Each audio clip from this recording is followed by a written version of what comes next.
answer questions, and you can review a lot of the content that we go through today. All right, so the meeting's recording. Let's go ahead and get started. So today's session is going to cover Blackboard basics and technology overview. If you've come to this session in the past, it was relatively nuts and bolts of Blackboard and some of the specifics that you can get into as far as utilizing the platform. We will talk about those, but we're going to hit on just the really critical pieces of Blackboard that you can use to get started very quickly. And then you'll have to fill in the gaps for more of those detailed questions, and we're going to point you to where you can fill in those gaps.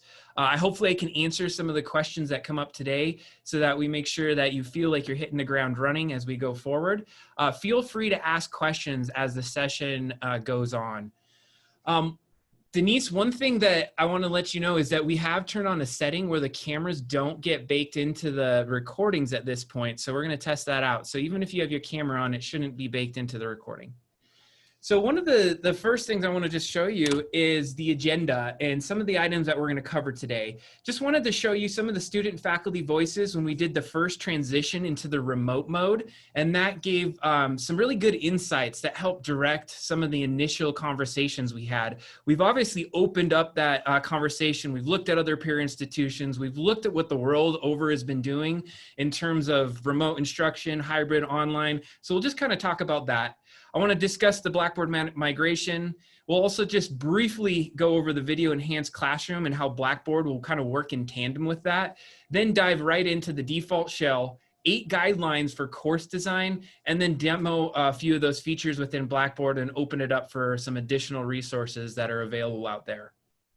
So one of the first things to note is this was some actual faculty input that we got from some surveys out there. A lot were we're looking at how do they flip a course? Like how much in technology do you integrate in a Blackboard course and how much do you do face-to-face? Also just kind of some fear about how much should I do? How much can I take on? It's really stressful to have a lot of tech, and I agree with that. You have to scaffold yourself up to utilizing more tech. So we may cover a bunch today, but you may just take one element of what you learned today and integrate that in your class. And that might just be that first stepping stone as you start to build more into your class. So some just don't know really where to be and where to go and what kind of communication platforms that are out there. Blackboard is the starting point. You get your students in Blackboard, you have the ability to post content and grades in that area, but you can also link out to a variety of other awesome tools that are available on the web that are outside of CSU-Pueblo. So we're not saying that Blackboard is the one all be all end all. It is the place that the CSU-Pueblo agrees upon that we'll all meet and meet our students. So we'll talk about that in a moment. Here's some student voices. They are very, very supportive of having Blackboard and hoping that it's going to stay up. So we've definitely made some changes to make that happen. They want to make sure that lectures are recorded and the expectations are on Blackboard. So it's an important system to be able to at least put some of the very basic information as we start moving forward. And as you start building your toolkit as to what you have available in Blackboard or just available in general, you can integrate it into this platform.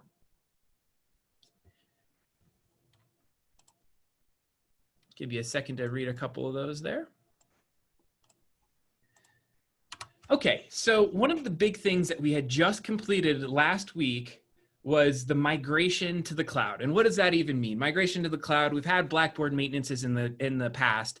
This has been one of the biggest upgrades that we've done to Blackboard on this campus. So what we were doing was running Blackboard on premise with 4 servers. We had it running really well, but the new influx of usage in the system just had us nervous that we would be able to scale effectively as the usage in the system grew. And what I mean by that is it takes more servers, it takes more staff, it takes more attention to maintaining a system that can grow like that. So what we've done is take the on-premise solution and we've migrated it into Blackboard, which is hosted on Amazon Web Servers.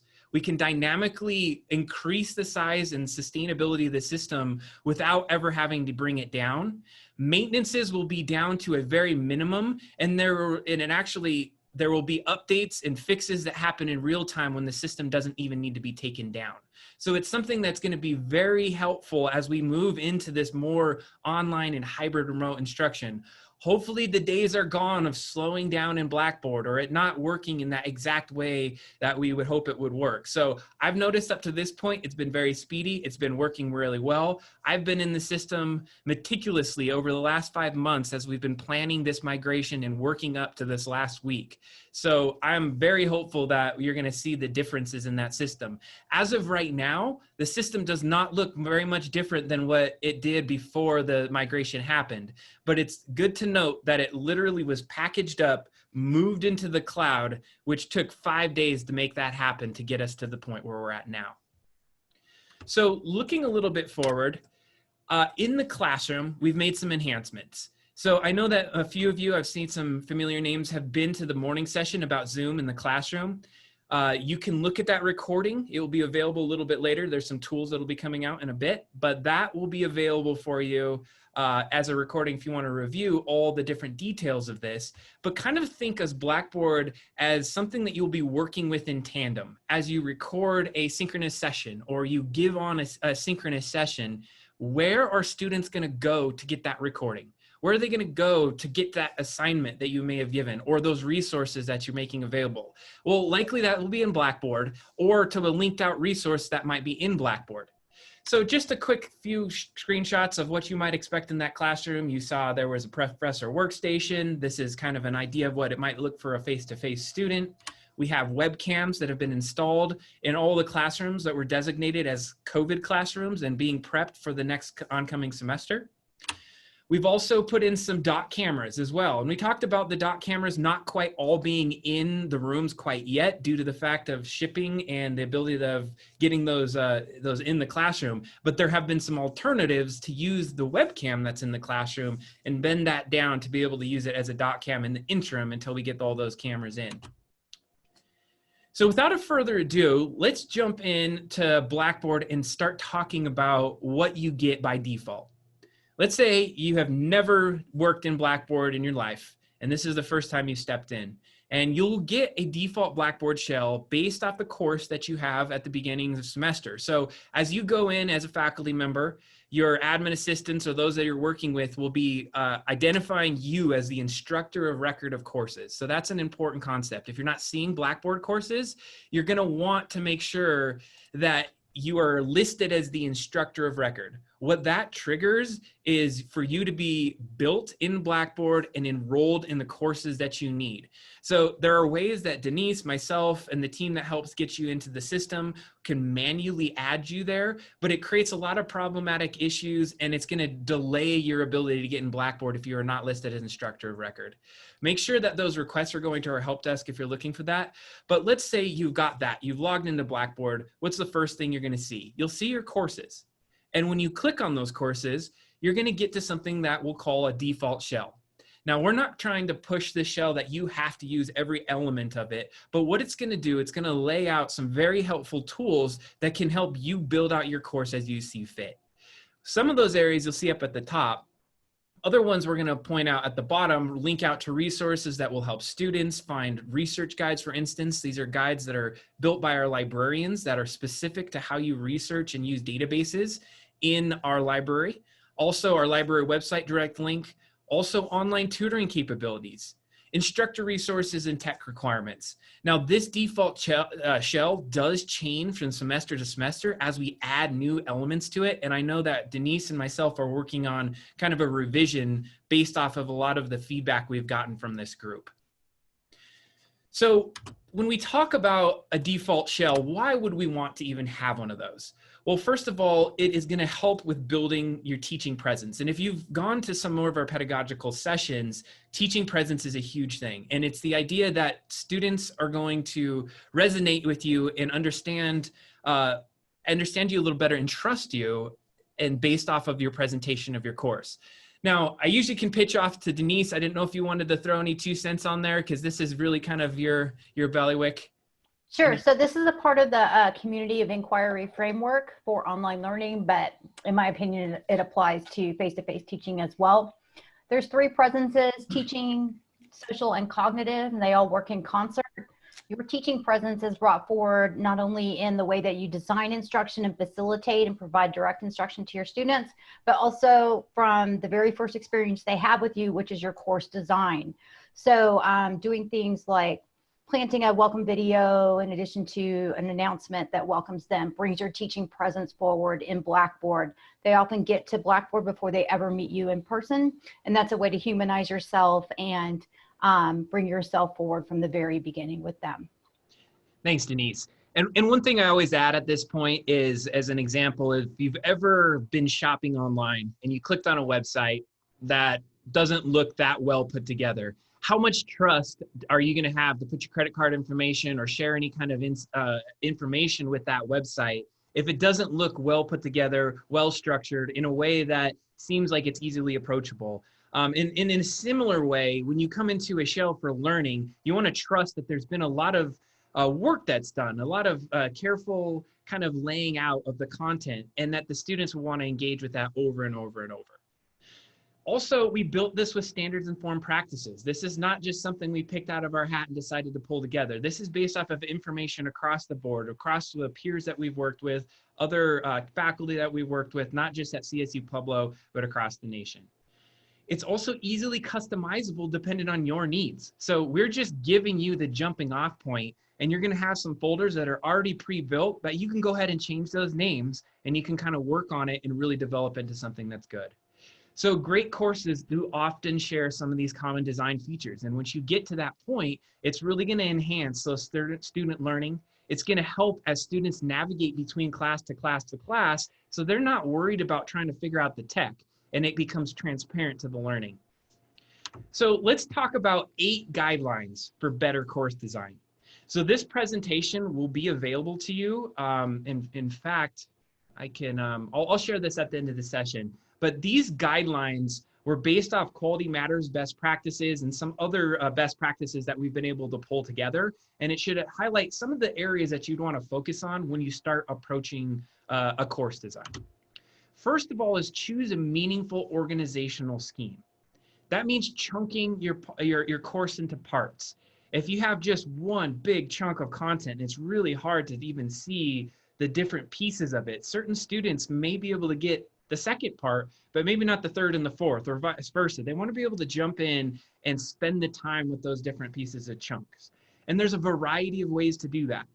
You may do it by modules. You may break it up by weeks, by chapters, by topics, whatever really makes sense to the content that you're going to be putting in those courses. And this is just a quick guide of how that might look. You may have a course with 2 modules, but within the modules, you'll have different lesson breakdowns.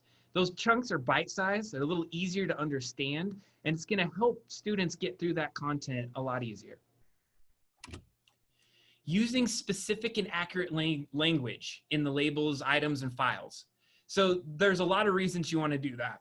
If you're gonna use a label to a particular assignment, use the label in every instance of that assignment as you start building in the course.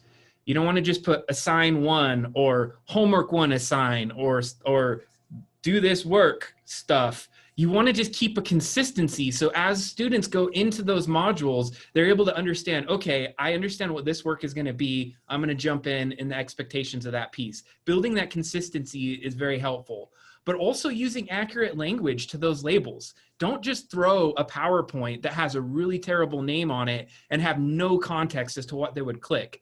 Nobody really wants to click on a link just to kind of figure it out. Give a little bit of context. There's a description area. There's also an area where you can label some things out. Be consistent in what you do. So as far as the names of the assignments, I just kind of covered a little bit of that, but you want to be predictable in what happens when you jump into a particular assignment. So let's take module 1. You have a module 1 in your class. The first thing that you have them do is watch a video. Maybe the next thing they do is take a low stakes quiz that really has no grade, just so they can kind of work on that piece. Maybe the third part is they're going to go ahead and then put a discussion post. So you've built this cadence of things that they would do in that first module. Maybe that's replicated every module that point forth. Now, you may not have a video on every module going forth, but keep the same ordering that you might have. Maybe that third module has just a quiz and then some discussion post. kind of keep that ordering down so you can really understand how to engage with that content on a regular basis.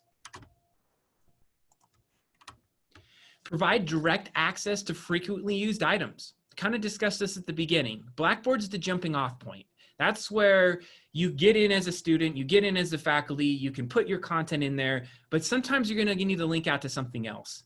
So if you are linking out to a commonly used website, another tool that you're planning to use in the course, put a link in Blackboard. Make that the definitive one-stop shop to get all to those resources.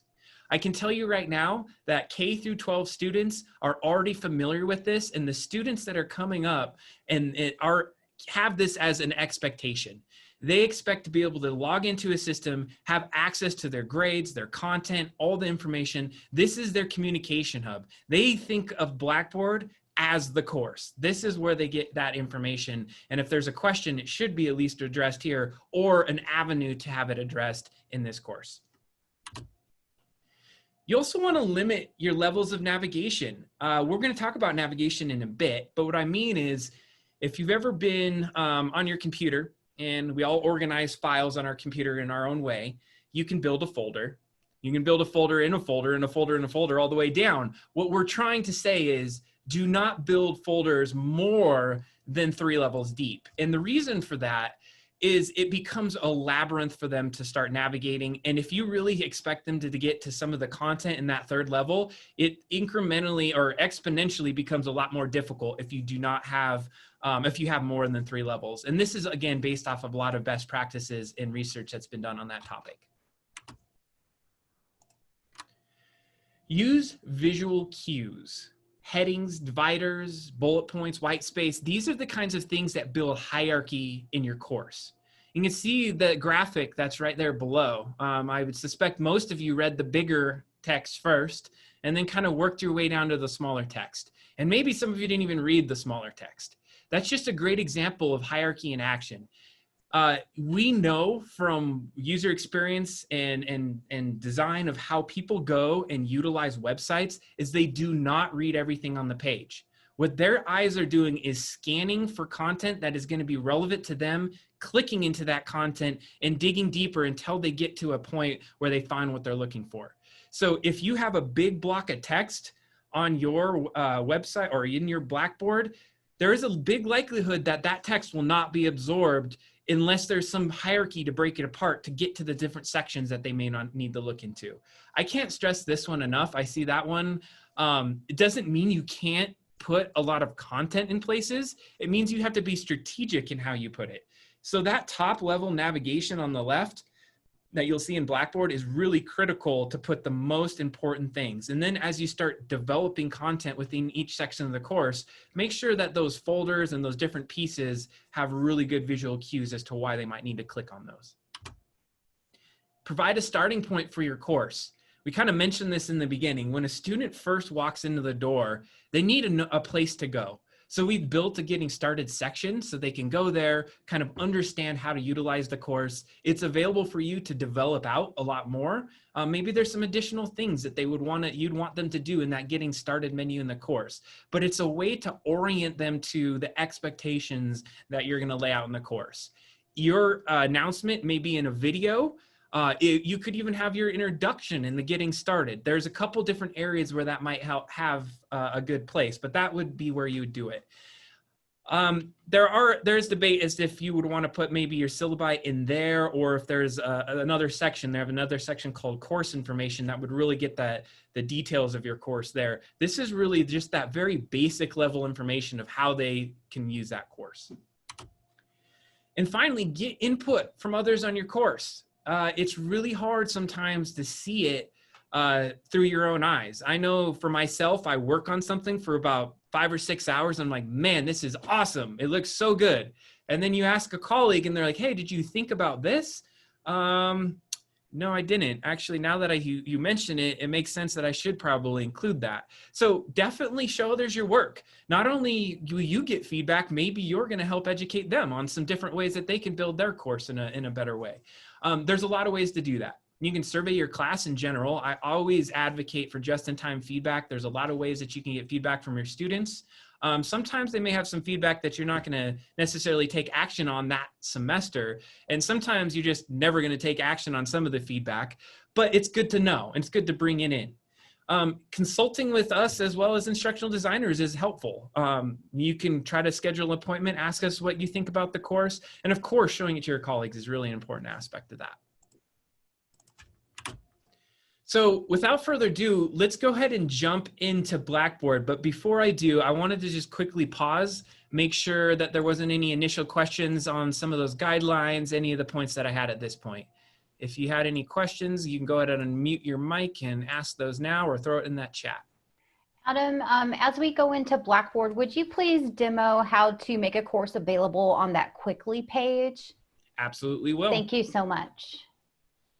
Any other questions coming out before we jump into Blackboard? It's been quiet so far. So good. In the chat. Absorbing it, or everyone's just had lunch and they're all sleepy. And my monotone voice is putting you all to sleep. All right, let me go ahead and share my screen.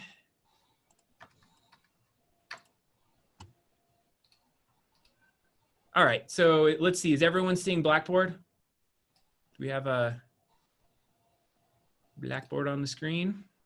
Looks like we got some green check marks for the yes. Somebody's saying no, maybe. You may have to adjust your windows. It may have dropped behind one of your windows if you're not seeing it. So what I'm going to jump into is this, this course information. It seems like, Ben, you may still not be seeing the course in Zoom. If you open another window, sometimes Zoom will drop behind the scenes. So in your taskbar at the bottom, you may try clicking on the buttons there to bring Zoom back to the forefront of the course and see if that helps you out. All right, so we're in Blackboard at this point, but I'm going to step back just a few steps so you can really see how I got here. So I'm going to log out of the system, and actually I'm going to go straight to our homepage. So when you get to the CSU-Pueblo homepage, the areas that you need to go to get into Blackboard are going to be at this top section of the page. There's a white bar that has current students and faculty and staff.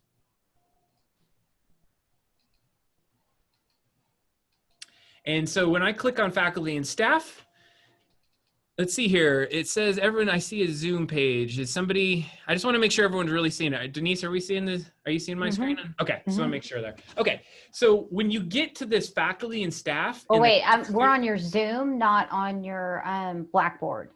Copy. All right, let me do this. Let me stop that one more time and I'll share my screen. There we go. Now we should be good. Yep, we're good. Thank you. So we're at the CSU-Pueblo homepage. And we went up to this white bar at the top. There's the current students and the faculty and staff link. You can click on either or. Students will go through the current students, and of course, faculty and staff will be going here. The link will lead you to the same Blackboard. There's not two different versions of Blackboard. It is good to note that some of these other tools do lead to specific areas for faculty and staff versus students. In this particular case, I'm going to go click on Blackboard. And we're going to jump into Blackboard. This login page is going to give you a lot of great information as to things that are happening just in time. So there might be migrations. For instance, in the migration, we had a countdown timer. We were letting everyone know we were about to do that. Now that it's been back up, you can get to Blackboard. We have posted a lot of information. If you click on this Blackboard link or you click on any of the links in here, you're going to get to a lot of our resources. This will just take you right to the Center for Teaching and Learning, which we'll talk about in just a little bit here. But once you get that, you're going to be using your credentials to log in the system. Now, I'm just going to take this moment to say that typically it's going to be your first name dot last name and then your password. There will be more information coming forth in the coming semester about a net ID and what that's all about. So keep that in the back of your mind. If you hear anything about net ID, that is not for 2020 yet. Right now, you're going to be using your first name dot last name to log in the system. Once you get into the system, you're going to be at the dashboard. This is just an aggregate of all the information that you have for all of your courses. So off to the left-hand side, you're going to notice I have some courses where I'm an instructor. You're also going to notice that there is on some of the courses this message that says not currently available. So what does that mean? Well, that means it's not available to your students, but it is in fact available to you as an instructor. It's a way for you to be able to develop those resources without students in your course. And when you're ready, you turn on that course. Now, one thing that will happen is on Monday, the date that I believe it starts at about 8 o'clock in the morning, all courses in the system are turned on by default. After that default turn on happens, if you feel like you need to turn it back off, you can turn it back off. That is a strategy to help everyone so that they can turn on those classes on day one of semester. A lot of students feel like Blackboard is indicative of their enrollment. And so that has been one of their kind of litmus tests, so to speak, to make sure they're in the right course. So if they're not seeing it in Blackboard, they get a little antsy and start calling the help desk, and we'll be having to confirm that. So that's one of the reasons that it got turned on at the beginning of semester. A thing that you can utilize is a third-party tool called Quickly. Quickly should be at the upper right-hand corner of your Blackboard screen. It has a thing that says course availability. You click on that, and there will be little switches. These switches will allow you to turn on and off your courses. So just by clicking it, I've now made that course unavailable. I gotta say, this has been one of the bigger features to integrate, even though it's so small, because turning on your Blackboard course, unfortunately, seems very arduous when you do it from within the course itself. But we'll explore where you do that in a second as well. Great way to just en masse go down this list, turn on courses as needed. One of the common questions I get is, why do I have so many courses from the past in this list? How do I organize this list? Why are my 2020 courses at the bottom of the list? Well, if you highlight your mouse over the screen, a little cog or gear will show up in the upper right-hand corner that will allow you to click it. Once you click on that cog, you're going to get right into all the courses that you're enrolled in as an instructor, a student, or any kind of other role in the system. You can toggle on checkboxes or completely take the checkboxes off, and it will not show in that list. So for instance, if I have this lockdown browser testing course that I had, I can bring that to the top of the list, drop it there. Maybe I don't want to see any announcements that are in that course, and I do want to see the course ID. Once I hit submit, it's going to reorder those into that very top area there. So you can reorder your courses as you go along. The cog appears when you highlight your mouse and hover it over the My Courses button, and you'll be able to click it right there. So another tool that is on this that's also within the Quickly link is the send email and post announcement. With current events, we understand there might be big things that change as we move forward, or if you get sick, or if there's a time we need to close the class or do some sort of announcement en masse to all of your courses. You can utilize the post announcement or send email link to be able to click that, and you have the ability to message every one of your courses. Now you got to be careful, because if you hit this select all button, you may be messaging courses that you taught in the past. So you don't want to necessarily always click select all, but go down that list, iteratively select the courses you might want to send a message and add an announcement. And it allows you to send that announcement, post it in all of those courses in one foul swoop. One of the last ones is this needs grading, which could be helpful, but what it would do, it aggregates all of the assignments, or at least courses that have needs grading inside of them. So that needs grading is a tool that we're going to talk about in just a minute when we talk about assignments within Blackboard. I did have a question about how you organize the courses in the list. Just one last demo of that is when you click that cog on the left-hand side, if you highlight your mouse over the left-hand side, there's an up and down arrow that you can drag in up and down to reorder those courses. If dragging it seems to be a little arduous, you can go ahead and click on this little button at the top. It looks like an up and down arrow, and it will allow you to select a particular course and use these buttons. This is more of an accessibility feature if the drag and drop is not working on your computer. So we have about 30 minutes left at this point. I want to make sure that we have enough time to go through these tools. Again, I mentioned that this is an overview session. We have over 50 videos broken into small chunks that cover everything in detail, and it'll be available at the end of this session. Of course, you will have this slide deck that I had earlier. You'll have a recording of this session, and then you'll have access to all those other videos as well. Let's jump into a course and start breaking it down. So if I jump into my SAS course, this is just my testing course for Blackboard. There's a few areas of the screen I want to point your attention to. First, in the upper right-hand side of the screen, there's going to be a few buttons. One, edit mode. Edit mode is your ability as an instructor to edit the class or not edit the class. That is not the toggle on-off button for the course. So just be aware that that button will adjust your ability to edit. There's many times we'll get a call to the help desk and they'll say, I can't edit any of my menu. I can't do those tasks. And what we'll have you then take a look at is to make sure that edit mode is turned on in the top right. With the edit mode on, you'll have all the bells and whistles to make those additional adjustments. You do now have a lock at the top right where you can make that course unavailable and available. So that is a handy new addition to Blackboard. So you can use that as well. So unlocked means it's available for students. One of the other big tools that you want to get familiar with is this button that looks like an eyeball.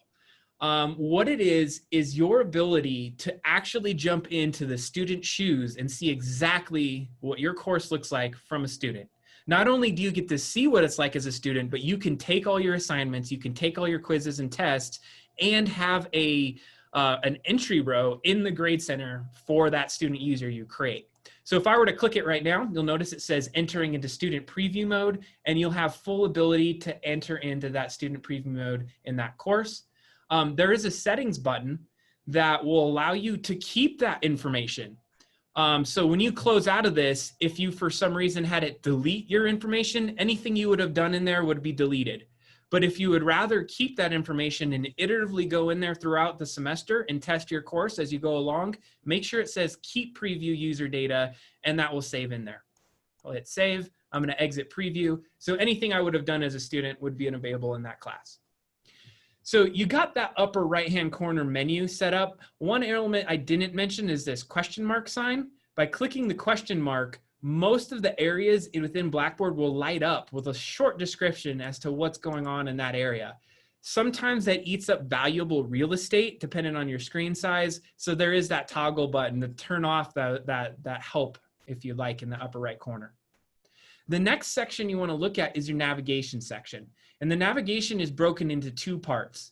There's what the students see, and that goes from this top down to about tools. But then there's a bottom portion where it says course management. Students do not see course management. That is a you as an instructor tool. That's where you can get into some back-end details of how you adjust some of the tools in the system. Sometimes it kind of is blurred between where you're going to be working at it. But if you want direct access to the tools, the grading, the users, all the different features of the course, that would happen down in this area. But you will be working at building your own navigation. So here's just a couple tips on how you build out that navigation. First, there is a plus sign in the upper left-hand corner that allows you to add what are called content areas. Think about that just as a folder that you can put information. And you do already have a few of these content areas. We'll look at those in a moment. There's also a page. A blank page is just content that you might want to put in your course. And so you would be typing up content. If they clicked on it, it would just be a page of content. There's also an ability to put in a tool link. And then a tool link is a direct link to a tool that's within the Blackboard system. So for instance, we have a journal tool or a discussions tool. That's how you can get to those various tools. There's a web link that allows you to go to external links. So maybe you just had to link them to some specific website that had some great content. You can do that there.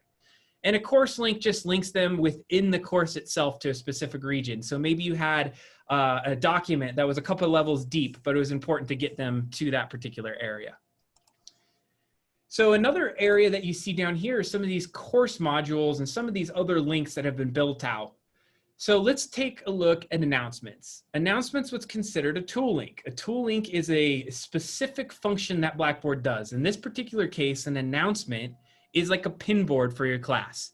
This is not where you tell students the assignment. This is not where you unpack the details of what they're expected to do. This is literally a very short and succinct message that goes out to the student and is pinned to the class. So don't forget that we have that assignment due and bring this to class on this particular day. That's, what you're going to be looking at in that menu. And you're typically directing them to go and look at one of those other menu items on the left-hand side.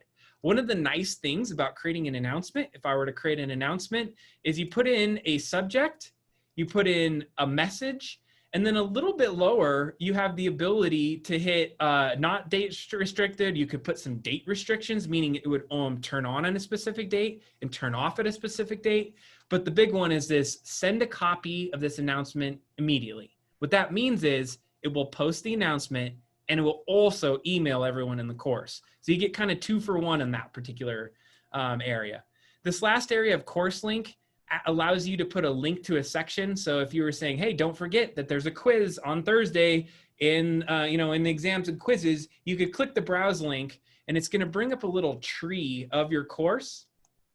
And you can go and pick, exams and quizzes, or you can link directly to that resource that you'd want them to click on. So I'm not going to go ahead and put an announcement there. We have an announcement that's preloaded in there. One thing that you always can take a look at, and you may have seen in this class, is everything I highlight or click on seems to have this little gray circle with an arrow pointing down. That drop-down arrow is what's going to help you as a faculty member understand how to edit those particular sections of the course. So if you were to click one of these, the context menu would give you an edit. If I were to go to one of these menu items and click something down, it's also going to give you some ability to rename that link or change that link or do different things dependent on what that item has.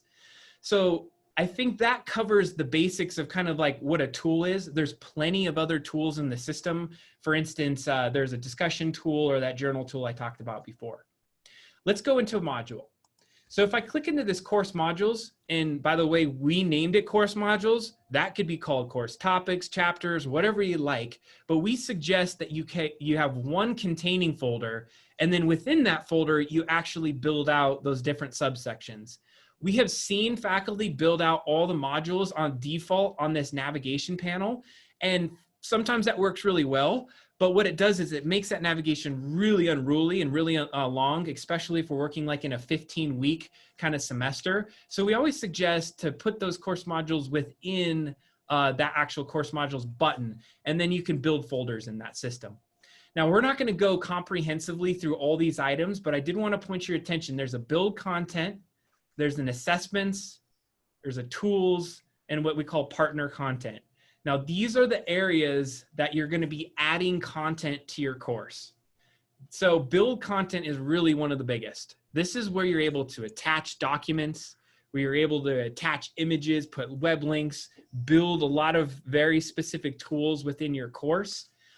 This is the area that if you, let's say, had a PDF of your syllabus, you could go in, click item, and add it to your course. Now, you'd probably add that into a different area, like maybe your syllabus and more, but in this particular instance, like in this course, you might be adding additional folders. So if I went to build content, click on folder, we can call this module 2. You typically would want to put a description in here. You want that extra context and maybe some ideas as to what you might, a couple bullet points in there is good enough. You don't want it to be the whole page. If you put it really long, you're going to push all your other content down. You want it a short paragraph, and once you jump into that area, you'll have a little bit more room to do more. But down at the bottom, you have the typical areas where you can permit users to view the content or not. So that's like a toggle. Maybe you want to build out a module, but you don't want it to be shown right away. You can say hit no, and they won't see it. Right when I hit submit, we've added a folder. There it is in the class. If I wanted this folder to go up above some other items, I just drag it up, drop it. Now it's above all those other folders.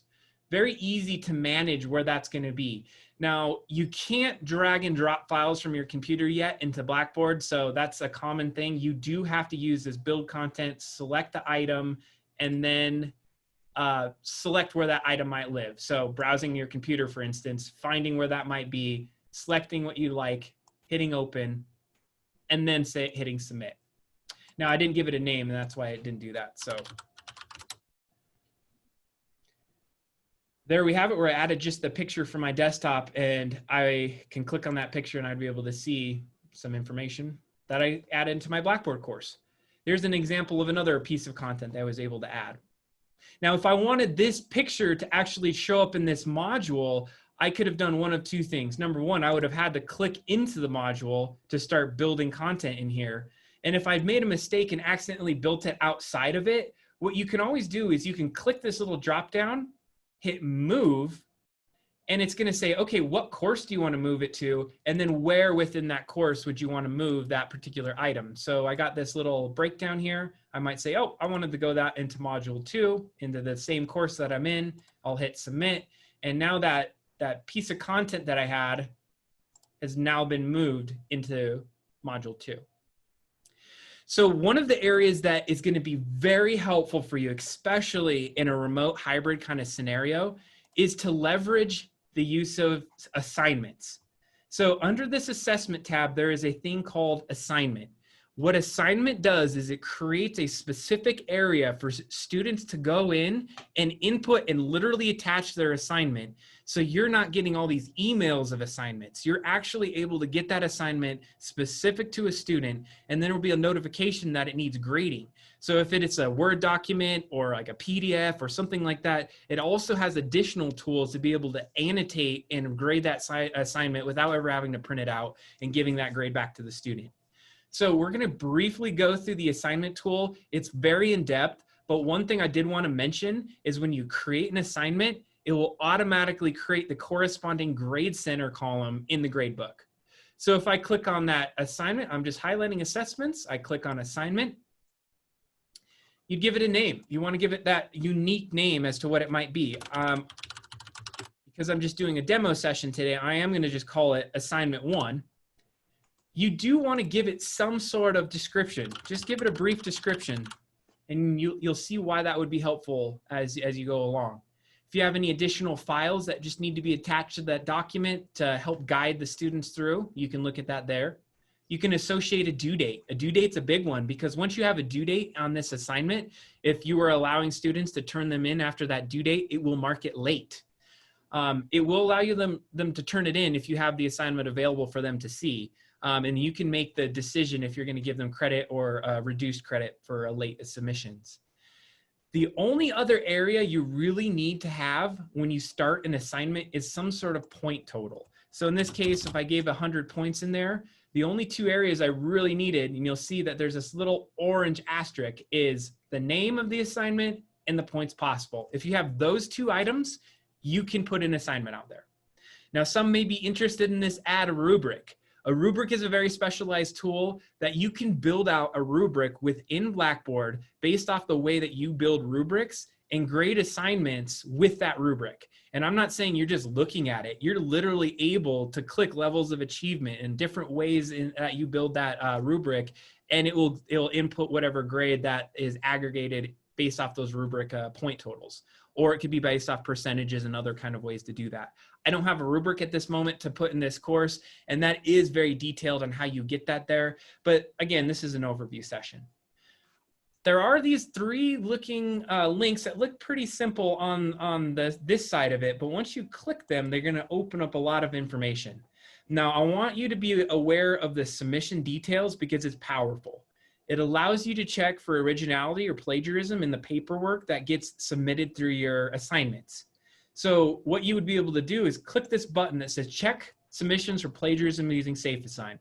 So SafeAssign is a tool that Blackboard has that processes all these papers, and then will notify you, and it'll actually give you a breakdown of students' paper, and you can go through and see all the references and all the different pieces that you might find on a particular assignment. There's ways for you to also reprocess that paper if they were just actually legitimate references and they're not considered plagiarism. I like to call it originality tool because it just really helps guide you through what might be pinged on getting for originality. One note on this is I have seen faculty build a paper through the course of a semester. So usually the first submission that they do is maybe a rough draft of a paper. And then there's 3 or 4 other times that you're turning in that draft iteratively as they build it. If you're doing that, please make sure to exclude that submission from the Institutional and Global References Database. What this is all institutions using this. It drops assignments and papers that students put in into this database, and it will ping that paper. And so if somebody were to, from another institution, just give a paper to a student at our institution, it would say, hey, this is from another student's paper. This is an exact duplicate. So by excluding that, those initial drafts that they put in don't ever go into that institutional database. And why that's bad is maybe your first draft you throw in there, and then the second time you throw it in there, it's going to say, yep, this is all plagiarized, but it was really just plagiarizing themselves. So my 2 cents on that go in there. I'm going to deselect those for now. There's some other areas in here that we're not going to have too much time. We're about 12 to 15 minutes out before this session will be concluded. So I'm going to go ahead and hit submit on this assignment so you can kind of see what it looks like. So there you have your assignment. Let's jump in and see what it looks like from a student perspective. So a student would go over to the course modules. They'd see that module 1, and they see their assignment. There's the description where they might see what the assignment's about. They click on the assignment. They see when it's due. They see the points possible. They could write the submission, but we're saying let's not do that. They're typically attaching a document to that submission. So it's a written paper that they've done in Word or Google Slides or whatever they might need to do and attach into here.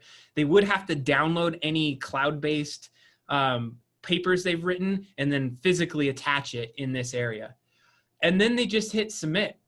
That goes into your queue as an instructor to be able to then grade that assignment as they go along. I think that's an important one to really talk about, and just so you understand. We're going to go into a grade center in just a second. I'm just going to talk about some of the other tools for a moment, and then we're going to jump into the grade center, and then I'm going to open it up for some additional questions. So again, we've done the very basics. There's a lot more that gets into there, but if I go down to this course tools, I click open course tools. Now this again is that second half of the navigation that instructors use. That's going to just open up your possibilities of tools that you can integrate into this course. Some of them might be publisher tools, and you maybe are never even touching that publisher. Just disregard that link. It's not something that you need to necessarily use. But there will be some other tools in here that are pretty helpful. Ones, for instance, like the discussion board. That's a discussion forum with threads, and students can comment on each other's insights and threads and have really in-depth conversation. Every time we polled on the usage of tools in Blackboard, that is one of the highest utilized tools in the system.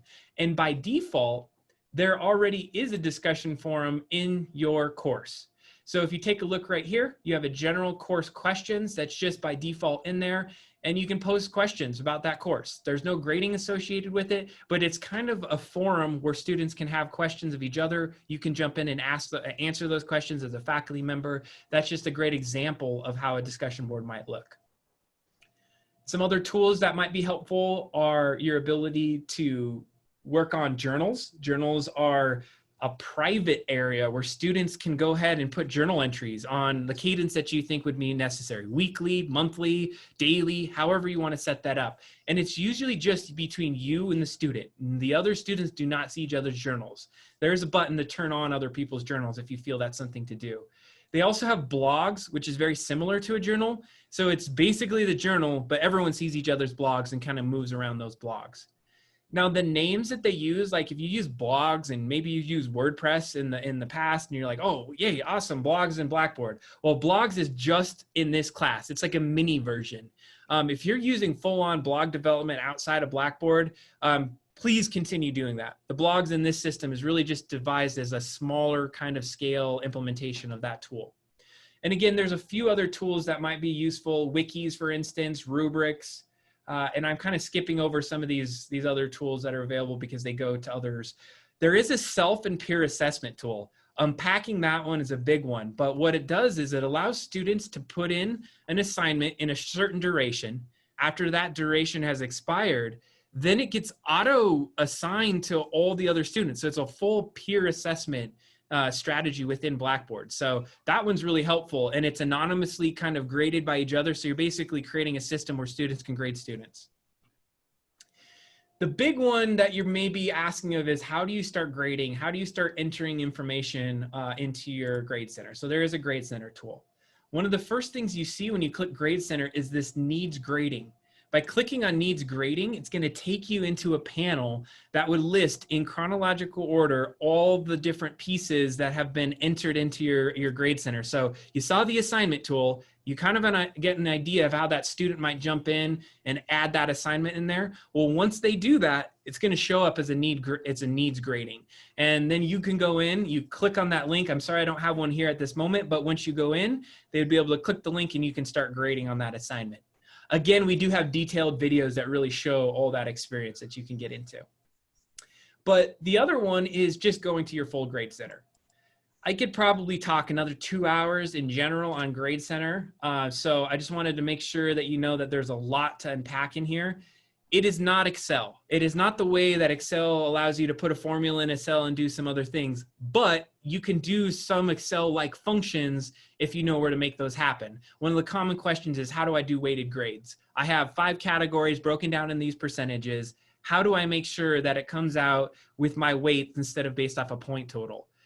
Please engage with us and we'll talk to you through that process and show you towards the resources how you categorize certain assignments in different pieces as you add them into this area. Notice right now that there's that assignment 1 that I put in this grade center. If I click this little or just highlight this header, you're going to also see there's a grade information bar that will just show you some additional information. If on a particular student, here's that preview student that I added to the class. This is the one I just created in this class when we first started. So it has my name as the last name with the preview user, my first name. This will stick in my grade center the entire semester. And I could use this as a way to see what happens or what the students are seeing from their perspective. Very powerful tool. One area I'm going to point your attention to is a pretty massive one. I wish it was a little bit more up on the forefront, but highlighting this manage button, you're going to notice that there is a bunch of different options in here. So utilize the manage button, but the big one is this column organization. Column organization is going to allow you to look at your grade center in a different view set, in a stacked view set. And much like what we did at the very beginning of this session when we started getting into the demo where you can reorder your courses, this is how you reorder your columns. This is how you can apply categories to your columns en masse. This is where you manage your grade center in a more holistic way than what you just saw before. Before, it's more of your view of the grade center. You can do some basic operations, and this is also where you enter your grade. So I go in here, type in the grade for that particular user and hit enter. The second I hit that enter, it gets pushed into the database and it's available for a student to see as long as they have access to your Blackboard course. So every single time you hit enter, it's committing it to the database available for students to see. So there's no more commit. By just hitting enter, that puts it in there. So again, there's some more that you can look at in there. Reports might be an area you explore where you can iteratively create grade reports, view grade history. That means things that you've done in the grade history. Maybe I just put 10 points for this assignment, but I realized, oh, nope, this was based off of 100 points and they should have got 100 points. I forgot to put a 0. I hit enter. That's going to put a history point, and you'll notice at about 256, I gave them 10. At 257, I upgraded to 10. So you can kind of backtrack and see if there was ever an issue that you may have done within your course. If you want to do a little bit deeper investigation, if students are actually engaging with the content, there is an evaluation area where you can go into the course reports and you can run reports on your class of activity of all your users, specific users, their performance, where they've clicked. It's a very basic analytics tool. So it really just shows if a student got in your course and how many times they've clicked around. Each time they click into an item is considered a hit, and it will show you time of day, when they've done those clicks and where they've been. One of the last areas that I'm going to have time to really discuss today is this Blackboard or this package and utilities and how you can copy between the 2 semesters. So let's say you have a lot of content from a past semester. You can go into package and utilities, click course copy, and it will allow you to look up an existing course. So if you hit this browse button, you can hit browse, and it should list all of the old courses that you taught. You can click that old course that you may have had, you hit submit, and it's going to allow you to iteratively select what you might want to copy forward into another course. So I'm in the course right now that I would want to copy from, and this is where you would, and then you're actually selecting where you want to push some of that content. You will only want to do this one time. If you repeat this action, it's going to duplicate everything again in that course. So be patient if you initiate this process. It's not instantaneous. It does take time to process. If the course information does not copy forward, please give us a call. We'll do the research and make sure you don't duplicate content. So one question that was asked at the beginning of this session is, how do you get Zoom integrated in here? That's a big component going into the next couple of weeks. So I wanted to spend my last minute talking about how that works. When you get into your course, and let me get to the top here. When you get into your course, you're going to want to highlight this plus button. Now, I just wanted to make one comment before I go into this too deep, is you have to have a licensed version of Zoom that is getting granted by CSU-Pueblo. So if you do not have that, you will have to make that request through our IT help desk. The best way to do it is just go to the CSU-Pueblo Information Technology website. There is an area where you can click Create a Ticket. And if you click that button, it will take you to a resource that allows you to just enter your information, all the information we need to be able to provision you a Zoom account. That will be important because this next step is very specifically needing that you have a licensed CSU-Pueblo Zoom account. Let's say you have that already set up, all this next steps will work. You highlight the plus button in the upper left-hand corner. You're going to click on a tool link. The tool link gives you the ability to put in any kind of name. So this is up to you. Go ahead and put the name that you're going to want in this section. So I'm going to just call mine Zoom Classroom. If you want to call it Video Classroom or Video Session, go ahead, do whatever you like. The big one though is under Type. Click under Type. You will scroll down to Zoom Meeting. Zoom Meeting is the type that you need to make sure is in there, and then make sure it is available to users. So once I hit Submit, drops it down to the bottom of this navigation list that the students see, and then you can highlight it on the left, drag it towards where you'd like it to in the top. In your shells, you might already have something that says Zoom Info. You can just completely delete that folder. It's not necessary. That was there if we weren't able to get this integration so tightly woven into our instance. Feel free to use that version if you like, but I'm pretty sure you're gonna love what this one does for you. Everything I just did integrated you into Zoom. That's it. That's all you need to do. Add that tool link, make sure it's pointed towards Zoom Meeting. So let's take a look at what it looks like. You click on Zoom Classroom, and it's gonna automatically authenticate you into Zoom, and you're gonna be in CSU-Pueblo's Blackboard. Any meetings you schedule through this particular interface by hitting the Schedule Meeting will only show up and be visible for this course. You go down this list, make the various meeting specifics that you'd like, hit save, and then within your course, it's going to show your upcoming meetings. So as a faculty member, you're not going and logging into Zoom and then logging into Blackboard and logging all these resources. You get in the classroom, you log into Blackboard, you click your Zoom Classroom, and now you have your link to your session.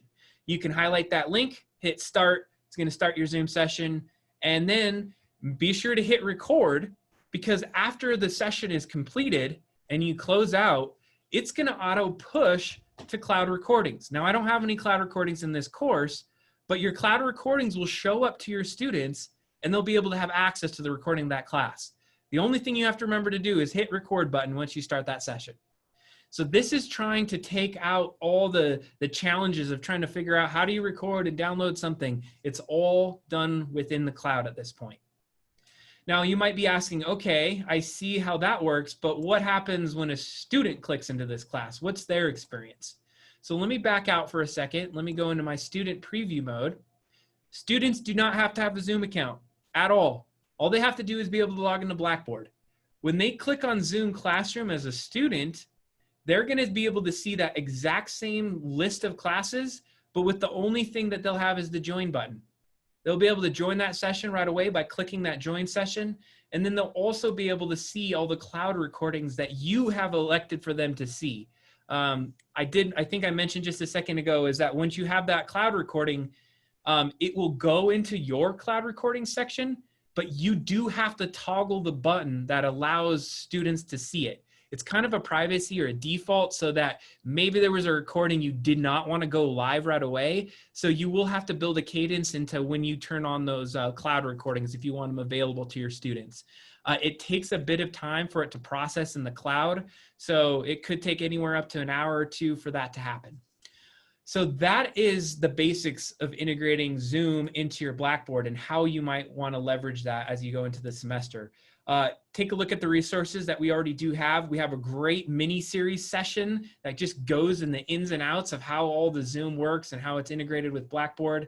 It also has a lot of tools on how you leverage Blackboard within the classroom as well. So with that, I was going to just point out a few more resources. I actually have my slide deck over here, so let me just go ahead and present for you on that. So if you have additional questions, you want to jump into the resources we have, go to the new CTL website. So CTL has been around for a few years.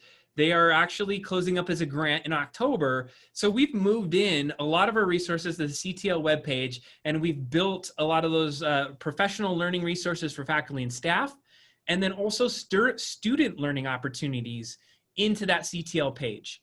IT has forklifted their instructional technology resources, and we have put it into the CTL website. So there is a one-stop shop for resources related to academic technology, recorded to the pedagogy, recording to any of the student learning initiatives you have in there. So I do have my information on there. I am not the only one that is in this. There is a slew of workers that are involved in this. They have faculty, we have staff, we have many people that are on this team. So I'm just a piece of it, but just a quick few call outs. We have Denise Henry, who's in this call today. We have Alexis Wolstein, who has been integral into helping launch a lot of these courses. We have Alegria, we have Jonathan Reese, we have Jonathan Poritz. We have many other faculty that have been involved in helping build out the resources we have on these pages.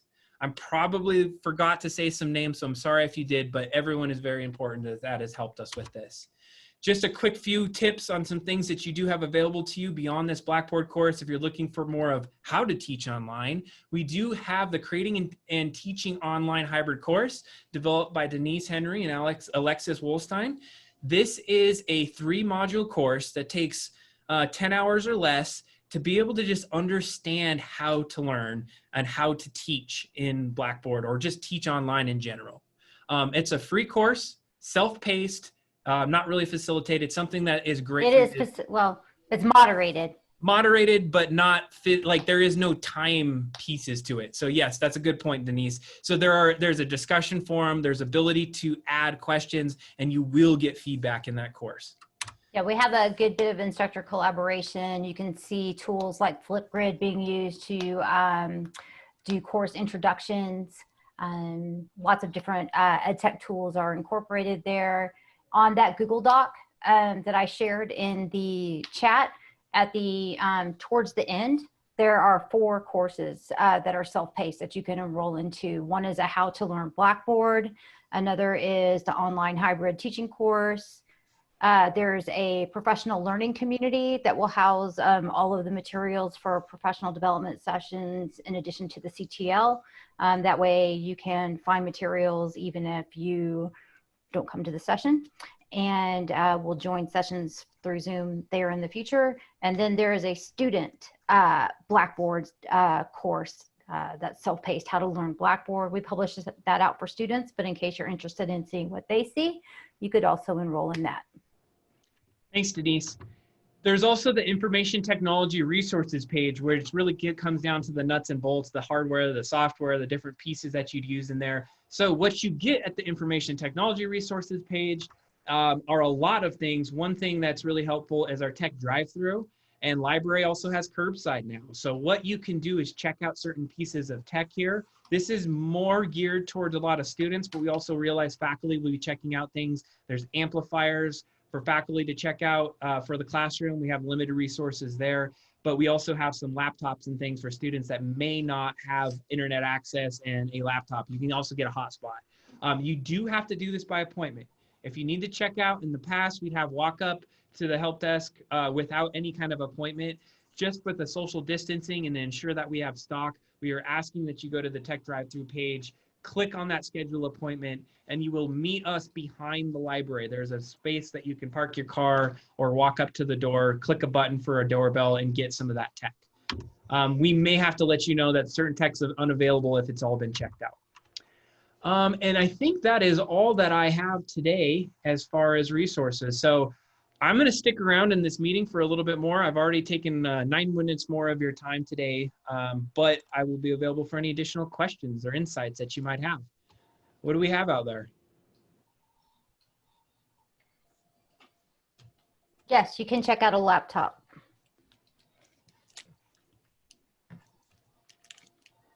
I also want to offer additional help with Blackboard. After you've had a chance to try out some of the features, go through some of the self-learning materials. If you're stuck on anything, just let me know and I'm happy to practice with you.